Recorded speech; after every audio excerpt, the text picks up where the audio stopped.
Guys आज हम बात करने वाले हैं कि रैम क्या होती है, रैम की कौन सी टाइप हमारे स्मार्टफोन में होनी चाहिए और कितनी रैम हमारे स्मार्टफोन के लिए ज़रूरी है आज के टाइम में। तो गाइस सबसे पहले बात करते हैं कि रैम क्या होती है। तो रैम की जो फुल फॉर्म है वो है रैंडम एक्सेस मेमोरी।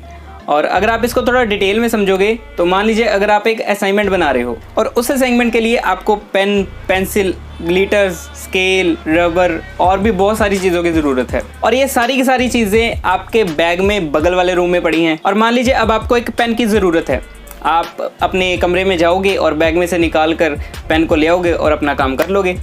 लेकिन मान लीजिए अब आपको काफ़ी सारे सामान की ज़रूरत है, जैसे पेन, पेंसिल, रबर, इरेज़र, काफ़ी सारे सामान की ज़रूरत है।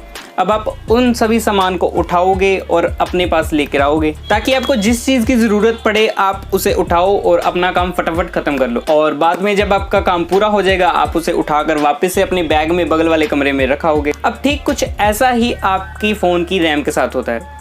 मान लीजिए जो आपका बैग है वो आपकी फ़ोन की इंटरनल स्टोरेज है और जो टेबल है आपका वो है आपकी रैम, और जो पेन पेंसिल हैं वो आपके फाइल्स वगैरह, ऐप्स वगैरह हैं। अब जितनी ज़्यादा रैम होगी आप उतने ही अच्छे से, उतने ही ज़्यादा ऐप्स को फटाफट बिना दिक्कत के स्मूथली रन कर पाओगे। अब देखिए थोड़ा और डिटेल में समझते हैं कि रैम होती क्या है। तो रैम जो है वो काफ़ी फास्ट मेमोरी होती है, कोई भी स्टोरेज इसके सामने टिक नहीं सकती।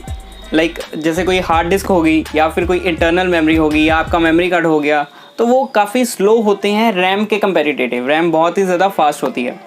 आप एक एस्टीमेट लगा सकते हो कि जितना खर्चा एक 32 GB की या 16 GB की रोम बनाने में आता है उतना खर्चा सिर्फ 1 GB की रैम बनाने में आता है। तो आप खुद अंदाज़ा लगा सकते हो कि रैम कितनी ज़्यादा फास्ट होगी एक रोम के कंपैरिजन में। अब होता क्या है, काफ़ी सारे लोगों को ये मिसकंसेप्शन भी होता है कि वो अपने फ़ोन की रैम को बढ़ा सकते हैं, और इनफैक्ट ऐसे काफ़ी सारे ऐप्स भी होते हैं जो क्लेम करते हैं कि वो आपकी इंटरनल स्टोरेज को, मतलब आपकी रोम को वो कन्वर्ट कर सकते हैं रैम में। तो अगर ऐसा हो भी जाए तो अगर वो आपकी रोम को रैम में कन्वर्ट कर भी देते हैं तो मैंने आपको बताया कि रैम इतनी ज़्यादा फास्ट होती है कोई भी रोम उसके सामने टिक नहीं सकती। तो आपका फ़ोन स्लो हो जाएगा, आपके ऐप्स जो हैं वो काफ़ी स्लो खुलेंगे, काफ़ी ज़्यादा लैग करेगा आपका स्मार्टफोन, मतलब आपके फ़ोन की बैंड बच जाएगी अगर आप रोम को रैम में कन्वर्ट करवाओगे। और आप हमेशा याद रखिए कि जो रैम है वो सिर्फ लैपटॉप्स में और कंप्यूटर्स में ही बढ़ाई जा सकती है, आपके स्मार्टफोन में रैम को नहीं बढ़ाया जा सकता। और एक पॉइंट ये भी है कि रोम जो है वो रैम से काफ़ी सस्ती होती है, रैम जो है काफ़ी एक्सपेंसिव होती है। तो देखिए अब समझते हैं कि रैम का काम क्या होता है। तो जब भी आप कोई सॉन्ग, कोई भी ऐप, कोई भी मूवी, कोई भी कुछ भी डाउनलोड करते हो तो वो आपके सीधा फ़ोन की इंटरनल स्टोरेज में जाता है, मतलब रोम में चला जाता है। तब आपकी रैम का वहाँ पर काम शुरू नहीं होता। लेकिन जैसे ही आप उन ऐप्स को ओपन करते हो, मूवी को ओपन करते हो, सॉन्ग को ओपन करते हो, तब आपका जो डेटा है, वो सॉन्ग है, वो मूवी है, वो आपकी रोम से उठकर, आपकी इंटरनल स्टोरेज से उठकर सीधा आपकी रैम में रन करने लगती है। और जैसे कि मैंने आपको एग्जांपल दिया था कि जो बैग है वो आपकी इंटरनल स्टोरेज है और जो ऐप्स हैं वो आपके पेन पेंसिल हैं। अगर आपको किसी चीज़ की ज़रूरत पड़ेगी, मान लीजिए अगर आपको एडिटिंग करनी है और आप उस एडिटिंग के सॉफ्टवेयर को ओपन करोगे तो वो ऐप उठकर आपके टेबल पर आ जाएगा, मतलब आपकी रैम में आ जाएगा। और अब ये रैम का काम क्या होता है, अब ये रैम उस ऐप के डाटा को CPU में फटाफट ट्रांसफ़र करेगी। जितनी ज़्यादा फास्ट आपकी रैम होगी उतनी ज़्यादा फास्ट वो CPU के पास इंफॉर्मेशन शेयर करेगी और आपके ऐप्स उतनी जल्दी ही ओपन होंगे।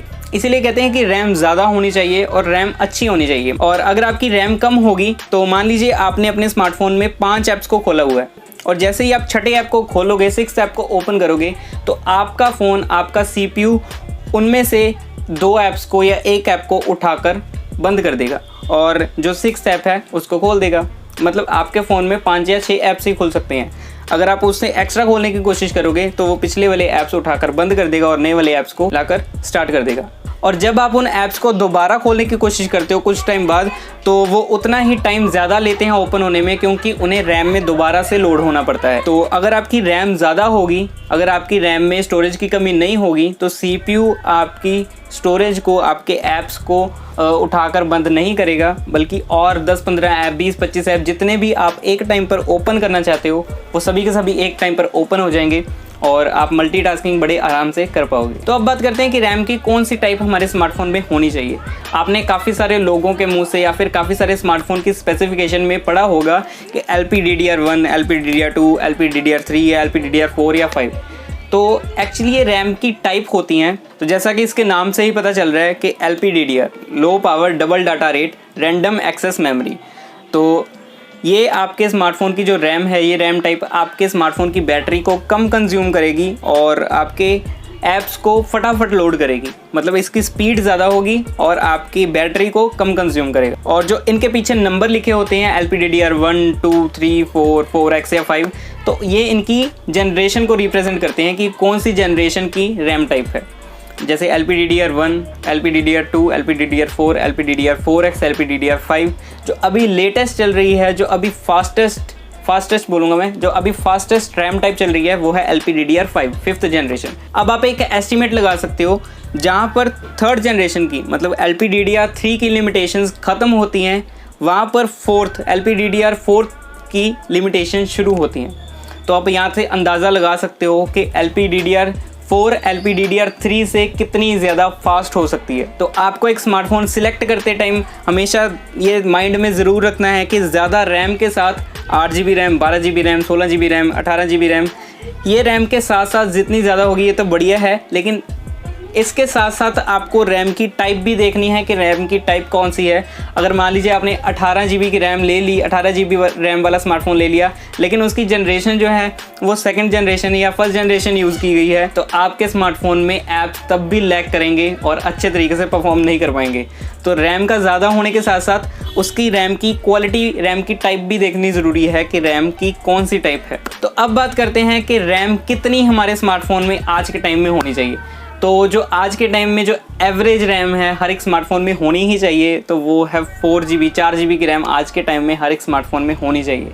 इससे ज़्यादा होगी तो कोई दिक्कत नहीं, बढ़िया होगा, लेकिन अगर आप इससे कम सोचोगे लेने की तो स्मार्टफोन अच्छे से परफॉर्म नहीं कर पाएगा, आपके ऐप्स अच्छे से काम नहीं कर पाएंगे। क्योंकि आज के टाइम में जो ऐप्स का डाटा है, जो ऐप्स की क्वालिटी है, जो ऐप्स की यूसेज है वो काफ़ी ज़्यादा बढ़ चुकी है।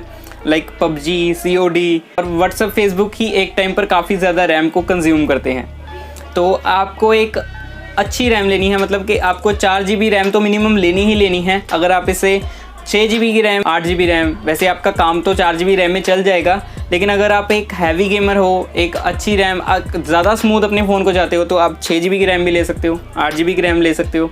8 GB तक मैं इनफ बोलूँगा, यहाँ तक आप बस कीजिए। लेकिन अगर आप और रैम को लेना चाहते हो तो आप अपनी जेब के अकॉर्डिंग ले सकते हो।